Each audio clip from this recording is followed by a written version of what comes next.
Doctor Anil Martin से अपना चर्चा करके पिपरिया विधानसभा के बारे में कुछ पूछना चाहेंगे कि पिपरिया विधानसभा के आप सह प्रभारी आपको नियुक्त किया गया है।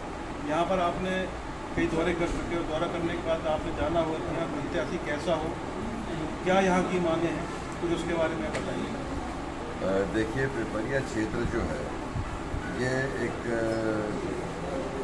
सुरक्षित पिछड़ा हुआ क्षेत्र के रूप में गिना गया है और यहाँ पर प्रत्याशी भी उसी क्षेत्र से उसी वर्ष से चुना जाना तय है। आदरणीय माननीय कमलनाथ जी ने छिंदवाड़ा के नज़दीक ये क्षेत्र होने के कारण से अपना विशेष ध्यान यहाँ पर केंद्रित किया और मुझे ये एक नैतिक और सारी मौलिक जिम्मेदारी दी है कि इस क्षेत्र की जनता तक कांग्रेस की सिद्धांतों को और नीतियों को पहुँचाएँ और इस क्षेत्र को कांग्रेस के पक्ष में लेकर के आए। अभी बनखेड़ी में कमलनाथ जी का प्रोग्राम हुआ था, उन्होंने भी यही बात कही कि ये छिंदवाड़ा की तर्ज पे इसको विकसित किया जाएगा। क्या पिपरिया को विधानसभा क्षेत्र को वो गोद लेना चाहते हैं? अगर मैं कहूँ ये बिल्कुल गोद लेना चाहते नहीं, चाह चुके हैं, ले चुके हैं वो। और छिंदवाड़े का विकास और उन्नति जो है वो पूरे प्रदेश में वो देखना चाहते हैं और दर्शाना चाहते हैं। छिंदवाड़े का विकास बहुत स्पष्ट रीति से लोगों के सामने है।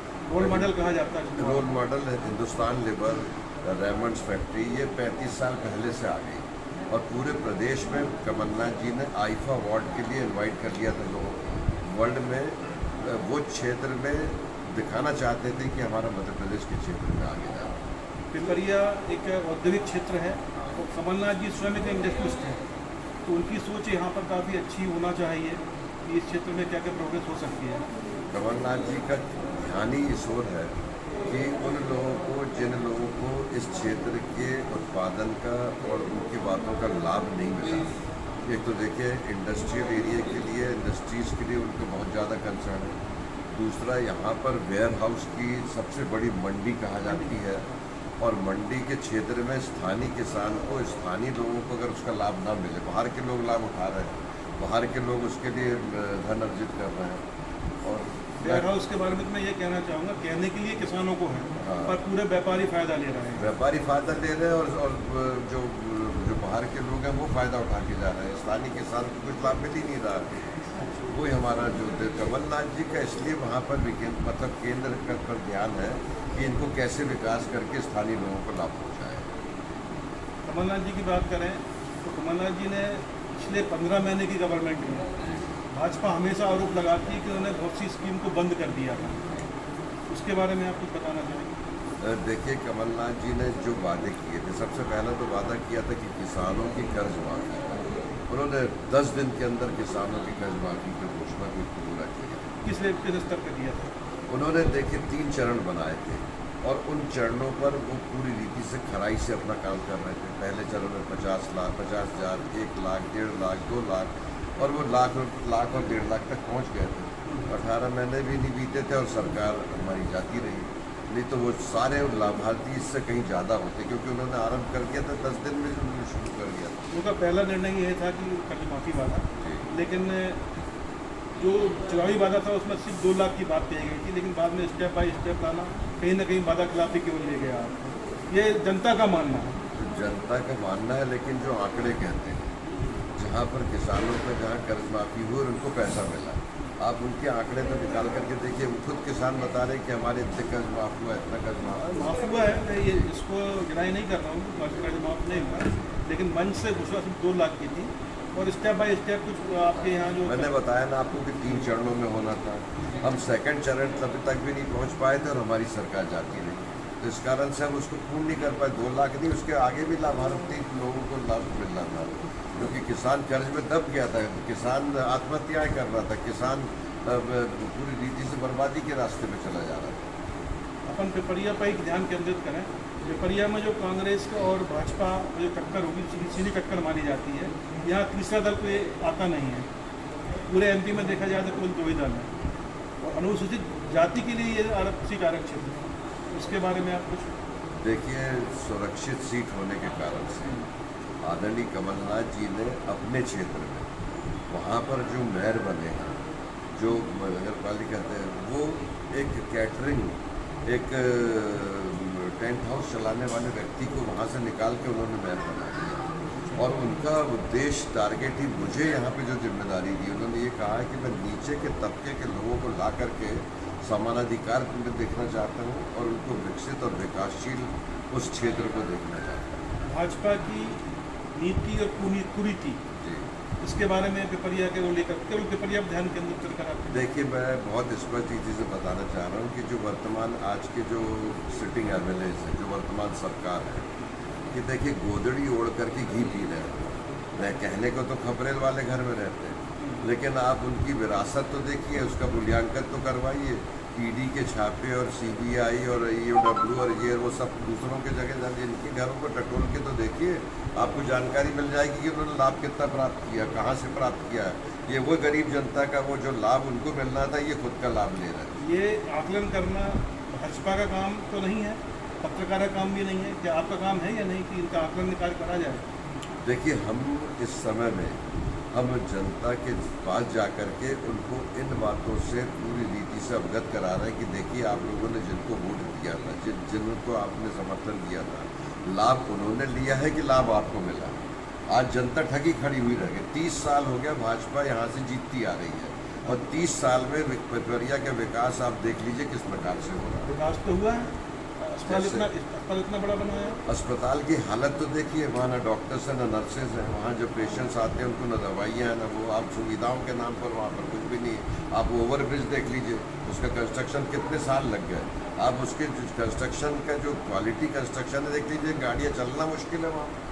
जो भाजपा ने एक आरोप लगाया था कर्नाटक में कि 40% वाली, बिल्कुल, और अभी की दिग्विजय सिंह ने आरोप लगाया यहाँ तो 50% है। बिल्कुल ऐसे ही है। आप देख लीजिए, क्योंकि यहाँ का विकास उसी जगह का होता है जहाँ पर कमीशनबाजी स्पष्ट होती है। आदरणीय दिग्विजय सिंह साहब ने जो बोला है वो आंकड़ों के आधार पे बोला है, तथ्यों के आधार पे। जब भी वो कोई बात करते हैं तो पूरे सार्थकता के साथ तथ्य निकालते हैं, तब कोई बातचीत सामने रखती है। 50% कमीशन मान लें, 40% मान लें, जी वो ले गए, जी। लेकिन विकास तो किया है ना। विकास का मैंने आपसे बताया ना, जैसे कि आपने ओवरब्रिज बनाया, आज उस ओवरब्रिज की हालत देखिए। आपने उज्जैन के नगरी का देखे ना, अभी साल भर नहीं हुआ उसका उद्घाटन किए हुए, करोड़ों रुपए की मूर्तियां बनाए, करोड़ों रुपए के मंदिर बनाए। आज उसका एक आंधी आई, एक तूफान आ गया, उसका हालत देख लीजिए। वैसे आज करोड़ों रुपए का इस प्रकार का निर्माण काम होना और फिर उसी स्तर पर चले जाना, कहाँ तक? अभी तो बारिश आने वाली है, बारिश में तो अच्छे अच्छे सरकारों में पोल खुल जाती है। बिल्कुल, इसलिए तो देखिए, इस समय में जनता बहुत अच्छी रीति से समझ चुकी है। 18 साल की इनकी सरकार के काम देख चुकी है।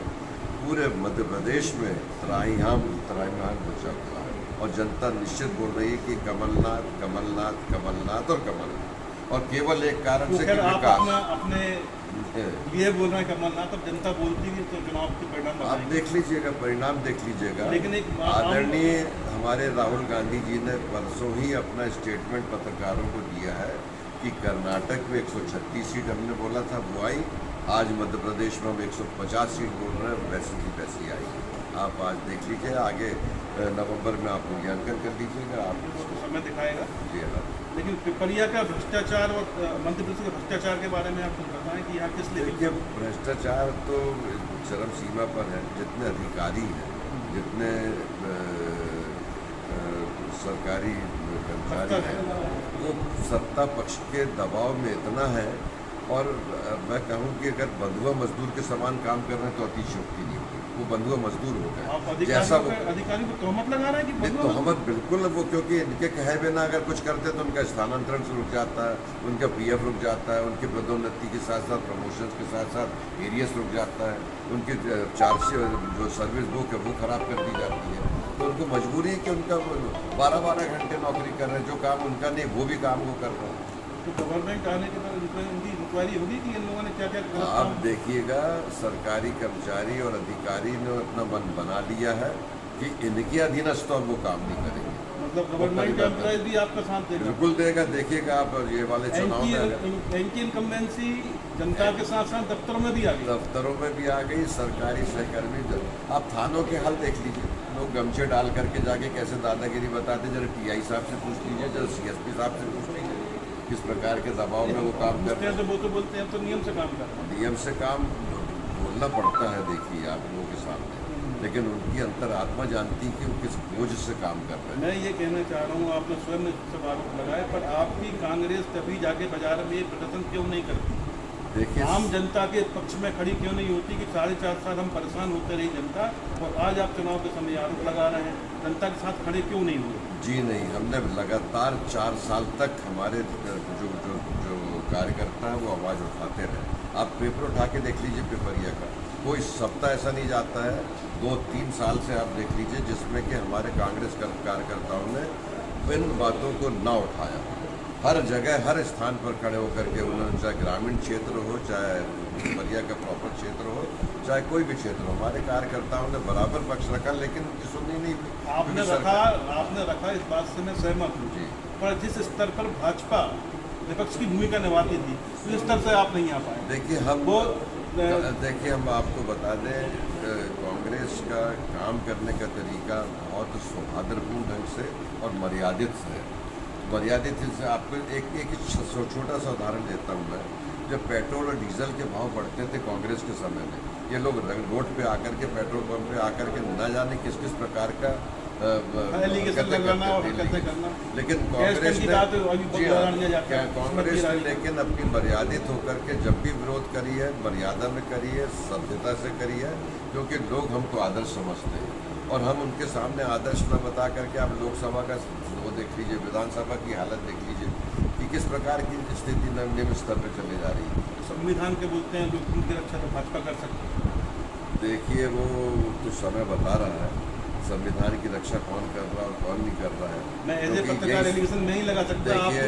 आप देख लीजिए, आज पूरे देश में इस बात के लिए प्रश्न बन गया है कि आदरणीय राष्ट्रपति जी को क्यों नहीं बुलाया गया, संसद में कोविंद जी को क्यों नहीं बुलाया गया। आज सबसे बड़ा प्रश्न वही बनकर के रह गया कि आप अगर सम्मान करते थे तो संसद की सबसे पहले प्रथम नागरिक को तो बुला करके उसके द्वारा से तो उद्घाटन करवाना था, या उसकी उपस्थिति में उसके द्वारा से तो निमंत्रण देना था।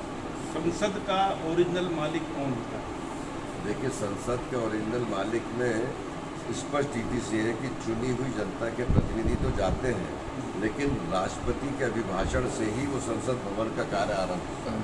राज्यपाल के अभिभाषण से ही विधानसभा का सब होता है। आपका सबसे पहला नागरिक और उसी का नादर, उसी का अपमान।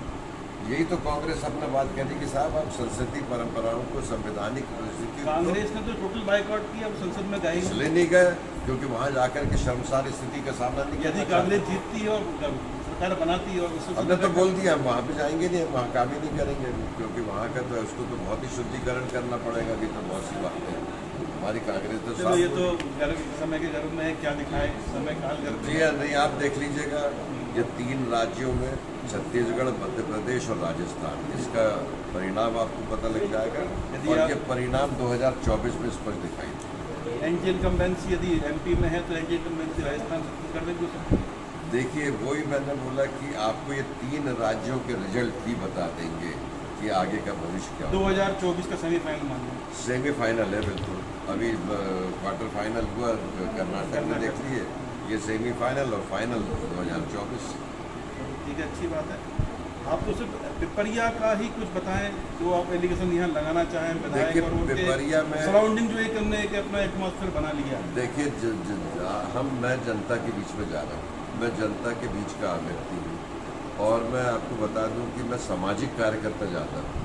तो इस समय में जो जनता की जो रुझान है, जो लोगों की जो अपेक्षाएँ हैं, वो अपेक्षाएँ कांग्रेस से ज़्यादा है। आज हमने नारी सम्मान योजना के अंतर्गत उनके 1500 रुपये के जो फॉर्म भरना शुरू करें, आपको बता रहे हैं ग्रामीण क्षेत्रों से महिलाएं आई, आकर के उन्होंने फॉर्म भरी और आकर के सबसे पहले दिल का दर्द उन्होंने सुनाया कि साहब 1200 रुपये का सिलेंडर हमको बहुत भारी पड़ेगा, 500 रुपये में अगर सिलेंडर मिलेगा तो हम उसके लिए आभारी हैं आदरणीय कमलनाथ जी को। ठीक है, आपके जो वादे हैं उनके बारे में बता दें। वादे तो कमलनाथ जी ने कोई भी वादा किया है मतलब उसे पूरा किया ही है। उस वादे में सीधे 7 वादे हैं। 500 रुपये में सिलेंडर, 1500 रुपये प्रत्येक महिलाओं को मिलेगा और 18 वर्ष से ऊपर की आयु में वो किसकी मालिक है, कितनी गाड़ी है, कितने वाहन है, क्या कमाल, जिसमें कुछ नहीं उसको मिलेगा ही अगर वो महिला। तीसरी बात, किसानों की कर्ज माफ़ी। चौथी बात, 100 यूनिट तक बिजली फ्री, 200 यूनिट हाफ रेट। 5वीं बात, पुरानी पेंशन योजना। बेरोजगारी और जो समस्याओं का वो है एक